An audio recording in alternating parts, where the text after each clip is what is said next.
কবি সুকুমার রায়ের লেখা লড়াই খ্যাপা।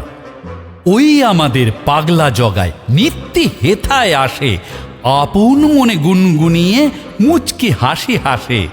চলতে গিয়ে হঠাৎ যেন ধমক লেগে থামে, তড়াক করে লাফ দিয়ে যায় ডাইনে থেকে বামে। ভীষণ রোখে হাত গুটিয়ে সামলে নিয়ে কোঁচা, আইয়ো বলে খ্যাপার মতো শূন্যে মারে খোঁচা। চেঁচিয়ে বলে, ফাঁদ পেতেছ, জগাই কি তাই পড়ে? 7 জার্মান, জগাই একা, তবুও জগাই লড়ে।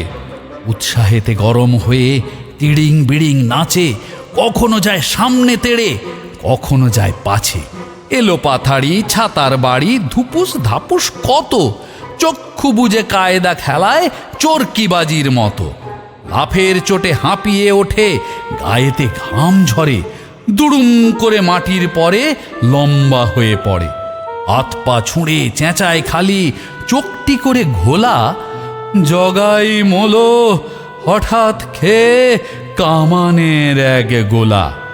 এই না বলে মিনিট খানেক ছটফটিয়ে খুব মরার মতো শক্ত হয়ে এক্কেবারে চুপ। তারপরেতে শটান বসে চুলকে খানিক মাথা, পকেট থেকে বার করে তার হিসেব লেখার খাতা। লিখলে তাতে, শোন রে জগাই, ভীষণ লড়াই হলো, 5 বেটাকে খতম করে জগাই দাদা মলো।